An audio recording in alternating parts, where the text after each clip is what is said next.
When I was much younger, I ran an errand for a brother in the area. They were called Egbuadugo during that time, and because he was so impressed with the way I discharged the duties, he promised to take me out. The place he would later take me to was a palm wine joint. It was so exciting but very strange to me because I'd never been to such a place before in my life until that particular day. The next I could remember was that I woke up in the house around 3 a.m., the early hours of the following morning, and one of my brothers was there to remind me everything I did the previous night. And I refused to come in for prayers, and I even told my dad to get out because I wasn't coming for any prayers unconsciously.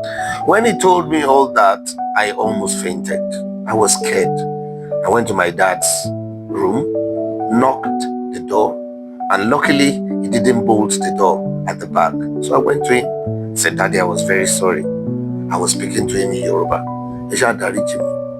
I was very sorry. So I held his feet. He was still lying down on his bed. Then he turned, and for the first time I noticed tears, strands of tears on my father's face. That was the first time I saw him shed tears and the last time. And he just shook his head. And I continued talking, but he never responded.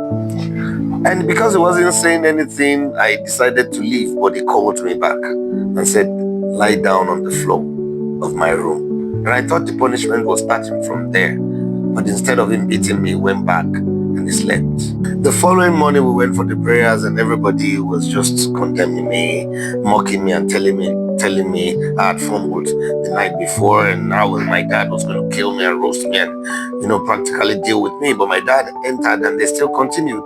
So we had the prayers, and my dad dispersed us all. And they reminded him he hadn't done anything about me. So he told them, he said, "Okay, he had done all those things, and all of you had been talking since morning. Should I just kill him so that you could be happy?"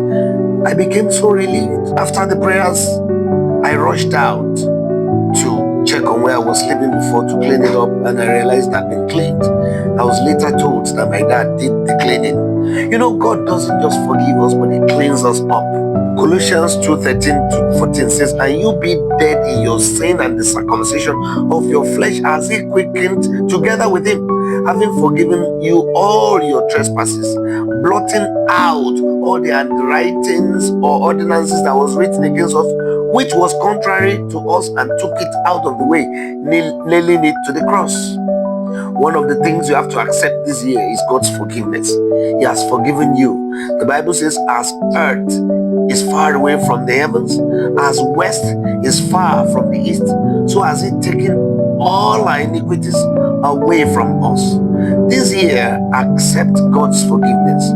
Don't listen to anybody that reminds you of all those things you had done in the past. The moment you give your life to Jesus, everything becomes new. You are not your old self.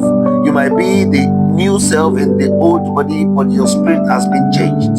You are no more the person you used to be. Please accept God's forgiveness this year, and it will be well with you. Koyi Jobangwe is my name, and I say, God bless you.